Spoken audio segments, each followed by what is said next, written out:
आगे देखते हैं पाइलोनेफ्राइटिस में। लास्ट हमने देखा था, लास्ट वाले वीडियो में हमने देखा था इटियोलॉजी क्या होती है, क्या कॉजेज़ होते हैं, ठीक है? एंड डेफिनेशन ऑफ पाइलोनेफ्राइटिस देखा था। और एंड रिस्क फैक्टर्स देखे थे। अब आगे देखते हैं पैथोजेनेसिस ऑफ पाइलोनेफ्राइटिस, मतलब पाइलोनेफ्राइटिस प्रोड्यूस होने की क्या प्रोसेस होती है, ठीक है? इसे हम बोलते हैं पैथोजेनेसिस। जो बैक्टीरिया होता है वो, चाहे वो इकोलाई हो, चाहे वो प्रोटियस नाम का जो बैक्टीरिया हो, वो जो दोनों हैं, वो दोनों बैक्टीरिया जो हैं वो एंटर करते हैं, कोलाई करे या प्रोटियस करे, वो एंटर करते हैं और वहाँ ग्रो करते हैं और अपनी कॉलोनी फॉर्म करते हैं। कहाँ पर? यूरेथ्रा में एंड ब्लैडर में क्या करते हैं, वो अपनी कॉलोनी फॉर्म करते हैं, वहाँ ग्रो करते हैं, ठीक है? और उसके बाद वहाँ से यूरेटर से होते हुए किडनी में पहुँचते हैं और किडनी में जाने के बाद वहाँ पर इन्फ्लामेटरी रिस्पॉन्स प्रोड्यूस करते हैं, इन्फ्लामेशन प्रोड्यूस करते हैं रीनल पेल्विस में या रीनल पैरेन्काइमा में। तो जो रीनल पैरेन्काइमा है वहाँ पर क्या करते हैं, वो इन्फ्लेमेशन प्रोड्यूस करते हैं, इन्फ्लेमेशन ट्रिगर करते हैं, इन्फ्लेमेटरी रिस्पॉन्स प्रोड्यूस करते हैं। कौन? बैक्टीरिया जो आपके यूरिनरी ब्लैडर और आपके यूरेथ्रा से आए हुए हैं, ठीक है? पेल्विस में या पैरेन्काइमा में, ठीक है? आगे हम बात करते हैं, इन क्रोनिक केसेस की बात करते हैं।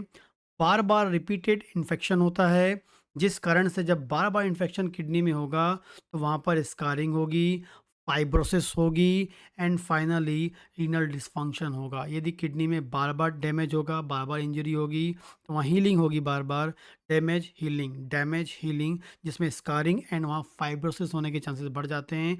यहाँ पर बार बार आपको मतलब इन्फेक्शन होता है, डैमेज होता है, इंजरी होती है, तो वहाँ पहले स्कारिंग होती है और बार-बार यदि वो चलता रहेगा तो फिर वहाँ फाइब्रोसिस की प्रोसेस होने लगती है।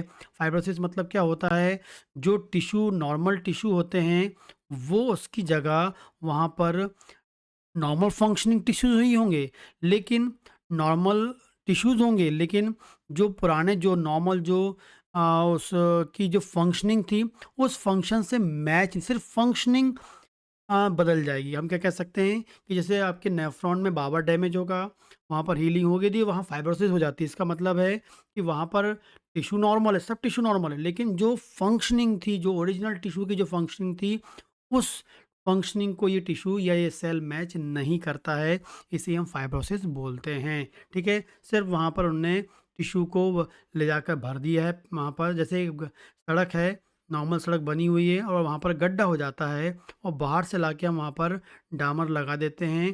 तो जो नया उस गड्ढे को भरने वाला जो डामर है उसकी जो क्वालिटी होगी और जो पुराना जो डामर होगा उसकी क्वालिटी अलग-अलग होगी, लाइक वैसे ही यहाँ पर भी होता है, ठीक है? तो ये प्रोसेस होती है। आगे हम बात करेंगे क्लिनिकल फीचर्स की। हम बात करते हैं एक्यूट पाइलोनेफ्राइटिस की बात करते हैं। एक्यूट पाइलोनेफ्राइटिस में आपको हाई ग्रेड फीवर मिलेगा। High grade fever with chill या राइगर आपको मिलता है, याद रखना है, क्योंकि बहुत ही कॉमन सिम्पटम होता है। हाई ग्रेड फीवर मिलता है, हाई टेम्परेचर 100 प्लस टेम्परेचर मिलेगा, ठंडी मिलेगी, राइगर मिलेगा, ठीक है? फिर है डिस्कम्फर्ट फील होगा, फ्लैंक पेन जो होगा, जिसे हम बोलते हैं इसको पेल्विक पार्ट में डिस्कम्फर्ट फील होगा। डिसयूरिया मिलेगा, मतलब पेनफुल यूरिनेशन, मतलब पेशाब करते समय दिक्कत होगी या पेशाब करते समय उसको पेन होगा। फ्रिक्वेंट यूरिनेशन आपको मिलेगा, बार-बार पेशाब लगेगी, बार-बार पेशाब जाने का मन करेगा और कई बार नौज़िया, वॉमिट भी मिल सकता है पेशेंट को और ओकेज़नली आपको मिल सकता है हेमेचूरिया, ठीक है? हाई ग्रेड पेन मिलेगा, ठीक है? चर्चिल एंड राइगर मिलेगा, ठीक है? डिस्कम्फर्ट फ़ील होगा पेल्विक पार्ट में, पेन में मतलब पेशाब करते समय डिफ़िकल्टी होगी या पेशाब करते समय दर्द होगा, बार-बार पेशाब होगी, पेशाब करने का मन बार-बार होगा, नौज़िया वॉमिट मिल सकता है और रेयरली आपको हेमेचूरिया मिलेगा, ठीक है? याद रखना है। क्रोनिक पाइलोनेफ्राइटिस की बात करेंगे, तो इसमें क्या होगा, बार-बार यूटीआई मिलेगा, वेरी बार-बार पेशाब में इन्फेक्शन मिलेगा आपको, पॉलीयूरिया, बहुत पेशाब होगी, नॉकटर्निया मतलब रात के टाइम में, रात में पेशाब ज़्यादा होगी, बार-बार रात में पेशाब जाने का मन करेगा, रात में बार-बार पेशाब जाता है पेशेंट, नॉकटर्निया, पॉलीयूरिया मिलेगा, खासकर ये ट्यूबुलर डिस्फंक्शन के कारण होता है। ब्लड प्रेशर मिल सकता है ड्यू टू रीनल स्कारिंग, बार-बार रीनल स्कारिंग के कारण आपको ब्लड प्रेशर की प्रॉब्लम मिल सकती है, हाई ब्लड प्रेशर मिल सकता है। रीनल फेल्योर मतलब प्रोग्रेसिवली आपको क्या मिलेगा यहाँ पर, यदि लगातार बार-बार इन्फेक्शन हो रहा है, पर्सिस्टेंट इन्फेक्शन हो रहा है, तो रीनल डिसफंक्शन आपको मिलेगा क्योंकि स्कारिंग एंड फाइब्रोसिस के कारण। तो बार-बार यूटीआई मिलेगा, पॉलीयूरिया मिलेगा, नॉक्चूरिया मिलेगा, हाई ब्लड प्रेशर मिल सकता है एंड रीनल डिसफंक्शन आपको मिलेगा या रीनल फेल्योर मिलेगा। ठीक है? इन्वेस्टिगेशन की हम बात करते हैं, तो यूरिन एनालिसिस आप कराते हैं आप कॉमनली, तो आपको पाइयूरिया, आपको यूरिन में पस मिल सकता है या यूरिन में डब्ल्यूबीसी ज़्यादा मिलेगी आपको, जब आप यूरिन टेस्ट कराएँगे तो यूरिन में आपको डब्ल्यूबीसी मिलेगी, पस मिलेगी, बैक्टीरिया मिलेगा, ठीक है? इसके अलावा आपको पॉज़िटिव मिलेगा, कल्चर मिलेगा, कल्चर कराओगे तो आपको पॉज़िटिव मिलेगा, ठीक है? करीब-करीब आपको 1 लाख के ऊपर कॉलोनी फॉर्मिंग यूनिट्स मिलेगी, 1 एमएल में 1 लाख से ऊपर मिलेगी, बैक्टीरिया मिलेगा, ई कोलाई मिल सकता है या कैलेप्सिला मिल सकता है या प्रोटियस मिल सकता है एंड ल्यूकोसाइट कास्ट मिलेगी, मतलब आपको डब्ल्यूबीसीज़ की जो सेल्स हैं, वो आपको यूरिन में मिलेगी। तो यूरिन में क्या मिलेगा आपको, डब्ल्यूबीसी मिलेगी, पस मिल सकता है, पस मिलेगा, बैक्टीरिया मिलेगा, कल्चर कराएँगे तो आपको 1 लाख के ऊपर मिलेगी कॉलोनी फॉर्मिंग यूनिट्स मिलेंगी पर एमएल, 1 एमएल में, और ल्यूको मतलब डब्ल्यूबीसी कास्ट मिलेंगी। ठीक है? आगे बात करते हैं, ब्लड टेस्ट कराएँगे तो आपको क्या मिलेगा ऑटोमेटिकली, ल्यूकोसाइटोसिस मिलेगी, डब्ल्यूबीसी काउंट आपको बढ़ के मिलेगा। ठीक है? 4 से लेके 11,000 होता है नॉर्मली, 4,000 से 11,000 पर क्यूबिक एमएम होता है, लेकिन आपको हो सकता है कि 12,000 15,000 के बीच में मिले। ठीक है? ईएसआर ज़्यादा मिलेगा आपको, सीआरपी ज़्यादा मिलेगा आपको एंड ब्लड कल्चर कराएँगे तो ब्लड कल्चर में भी यदि आपका सेप्टिसीमिया होगा या ब्लड के द्वारा इन्फेक्शन फैला तो ब्लड में भी आपको इन्फेक्शन मिल सकता है। ठीक है? फिर यूएसजी करते हैं, यूएसजी करेंगे तो किडनी में आपको एक्यूट होगी तो किडनी कैसी हुई, लार्ज होगी। ठीक है? क्रोनिक में वो श्रिंक हो जाएगी, वेरी वेरी इंपॉर्टेंट याद रखना है। एक्यूट होगा तो किडनी में एनलार्जमेंट मिलेगा, क्रोनिक होगी तो किडनी कैसे हो जाएगी, श्रिंक हो जाएगी, हाइड्रोनेफ्रोसिस मिल सकता है, एब्सेस आपको मिल सकता है यूएसजी में। ठीक है? इसके अलावा सीटी स्कैन कराते हैं, कंट्रास्ट सीटी स्कैन कराते हैं, तो उसमें आपको एब्सेस या एम्फाइसेमेटस पाइलोनेफ्राइटिस मतलब आपको मिलेगा गैस की रिंग वाली जो मैंने आपको बात की थी, वो कॉन्ट्रास्ट जो सीटी स्कैन होता है उसमें होता है। इसमें आपको एब्सेस के बारे में मालूम चले, यदि एब्सेस हो या फिर वह रिंग फॉर्म हो रही होगी तो इसका मतलब ई कोलाई है, एम्फाइसेमेटस पाइलोनेफ्राइटिस आपको वहाँ पर मिलेगा। वेरी वेरी इंपॉर्टेंटली आपको याद रखना है। ठीक है? आगे हम ट्रीटमेंट की बात करेंगे। यदि एक्यूट ट्रीटमेंट है, ठीक है? तो ये ट्रीटमेंट से पहले देखते हैं डिफरेंशियल डायग्नोसिस, आप थोड़ा याद रखें।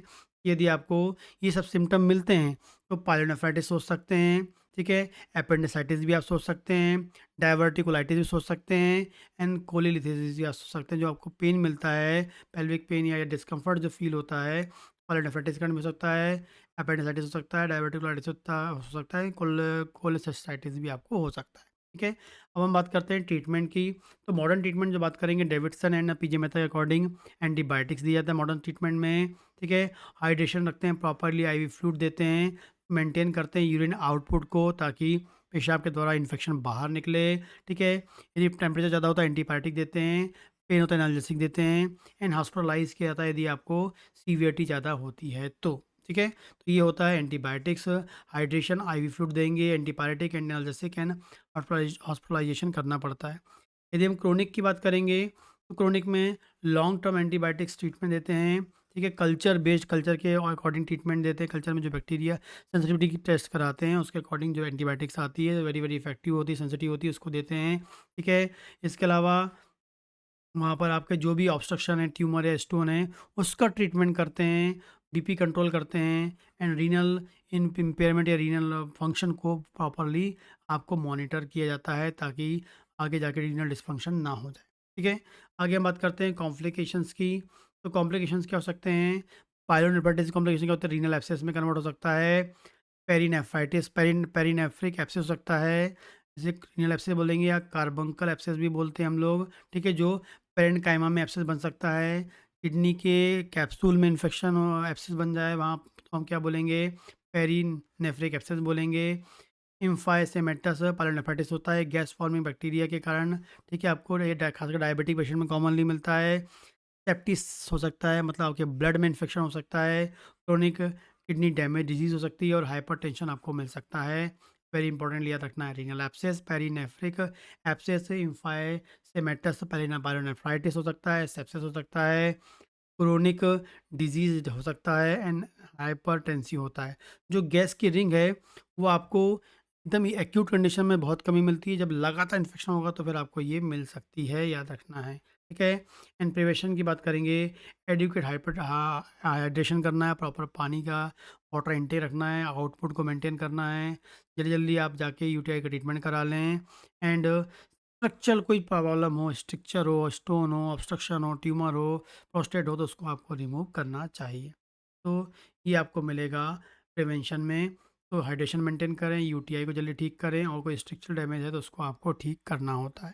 तो ये कुछ कॉमन प्रिवेंशन हैं, आपको याद रखना है। इस प्रकार से पायलोनेफ्राइटिस शॉर्ट नोट्स में आता है, लॉन्ग क्वेश्चन में भी आता है, कॉम्पिटिटिव एग्जाम में आपको याद रखना है। ई कोलाई, सुडोमोनास, इसके अलावा क्लेब्सिella प्रोटिया जिसमें हमने देखा था एम्फाइसेमेटस पायलोनेफ्राइटिस देखा था और जेंथोग्रेनुलोमेटस पायलोनेफ्राइटिस देखा था। ये आपको याद रखना चाहिए। गैस फॉर्मिंग, रिंग फॉर्मिंग बताया था, रिंग रिंग ऑफ गैस मिलेगा, एयर मिलेगा, ये आपको याद रखना है। इसके अलावा और कोई क्वेश्चन तो मुझे कमेंट करके आप पूछ सकते हैं।